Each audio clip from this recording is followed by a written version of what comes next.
Programme میں ایک بار پھر خوش آمدید ناظرین۔ اس وقت جو حکومت کا موقف تھا وہ تو ہم نے آپ کے سامنے رکھا، لیکن اوورآل جو پاکستان تحریک انصاف کی اسٹریٹجی پارلیمنٹ کے اندر آپ نے دیکھی، اور اب جو خیبر پختونخوا کے اندر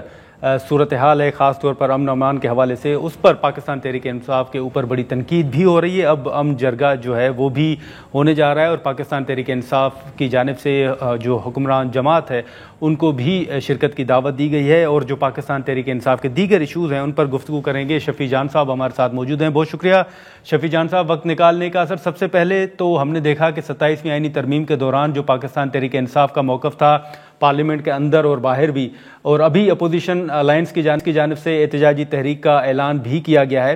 اوورآل آپ کیا سمجھتے ہیں جو خان صاحب کی طرف سے حالیہ پیغامات آئے تھے، تحریک انصاف کی حکمت عملی ہوگی کیا؟ جو گنڈاپور صاحب کے بعد سہیل آفریدی صاحب آئے ہیں، تو آپ کی نظر میں وہ کچھ کیا کر سکتے ہیں جو گنڈاپور صاحب نہیں کر سکے، اور آپ ایک حکمت عملی جو ہے وہ تشکیل دے رہے ہیں؟ دیکھیں، بالکل سب سے پہلے آپ کا شکریہ۔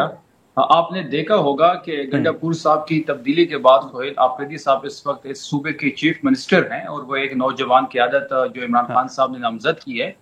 تو ایک کافی پازیٹیو چینجز آپ نے دیکھی ہوں گی تحریک انصاف میں بھی، اور گورننس کے ایشو جو تھے وہ بھی انشاءاللہ آپ عنقریب دیکھیں گے۔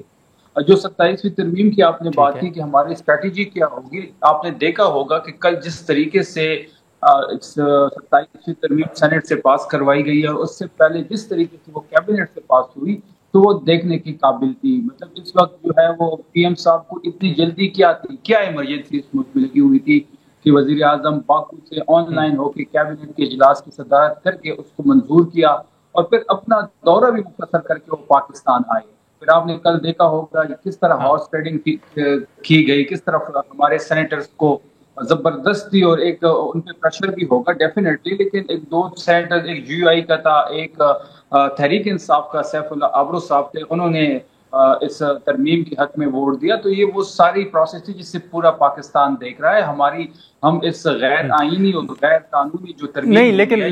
لیکن شفیع صاحب یہ تو چلیں ٹھیک ہے، ایشوز ہیں، لیکن جو بڑا ایشو ہے وہ تو پاکستان تحریک انصاف کا یہ ہے کہ سہیل آفریدی صاحب کو خان صاحب کے ساتھ ملاقات نہیں کرنے دی جا رہی۔ ابھی 27ویں آئینی ترمیم کے حوالے سے جہاں پر مختلف عدلیہ کے حوالے سے ایک تاثرات بھی آ رہے ہیں، کہا بھی جا رہا ہے کہ شاید عدلیہ کے حوالے سے مزید چیزیں جو ہے وہ سخت کر دی گئی ہیں، تو ایسے ماحول میں کہ پہلے آپ کے پاس عدالتی احکامات تھے، ملاقات نہیں ہو پا رہی تھی، تو اب آپ کی کیا حکمت عملی ہوگی؟ دیکھیں، یہ اس سے بڑی بدقسمتی کیا ہوگی کہ مطلب سہیل آفریدی صاحب جب سے الیکٹ ہوئے ہیں، فرام 8 اکتوبر جب سے وہ نامزد ہوئے ہیں، تب سے لے کے آج تک وفاقی وزراء کے پریس کانفرنس اٹھائیں، یا اسٹیبلشمنٹ کے بیانات اٹھائیں، یا پھر جو ان کے ساتھ اڈیالہ میں ہو رہا ہے، وہ 5 دفعہ جا چکے ہیں، اس کے باوجود اس کی ملاقات نہیں کرائی گئی۔ اس کے باوجود کہ اس کے پاس اسلام آباد کے ہائی کورٹ کا ایک آرڈر بھی تھا، لیکن اس آرڈر کو بھی ماننے سے انکار کر دیا گیا۔ جیل سپرڈنٹ اس آرڈر پہ عمل درآمد نہیں کر رہا۔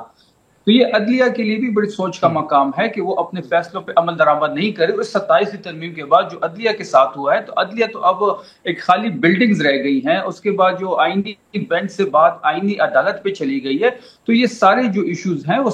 ساری قوم اس کو دیکھ رہا ہے۔ سہیل آفریدی صاحب کی یہ اس کا حق ہے کہ وہ اپنے قائد سے ملے، ہمارا مینڈیٹ اس صوبے میں ہے، اس نے اپنے قائد سے اپنے صوبے کے بارے میں بات کرنی ہے، گورننس کے حوالے سے بات کرنی ہے۔ سب سے بڑا چیلنج جو ہمارے لیے درپیش ہے اس صوبے میں وہ امن و امان ہے، اس پہ بات کرنی ہے۔ کیبنٹ کا سب کچھ آپ کے سامنے تھا۔ تو یہ 27ویں ترمیم کے بعد جو عدلیہ کے ساتھ ہوا، 26ویں ترمیم کے بعد 27ویں ترمیم، تو عدلیہ تو اب خالی بلڈنگز رہ گئی ہے۔ تو مجھے نہیں لگتا کہ اب اس عدلیہ سے ہمیں کوئی امید رکھنی چاہیے۔ ناظرین، یہاں پر ایک مختصر سا بریک لیتے ہیں، اور بریک کے بعد گفتگو کو آگے بڑھاتے ہیں۔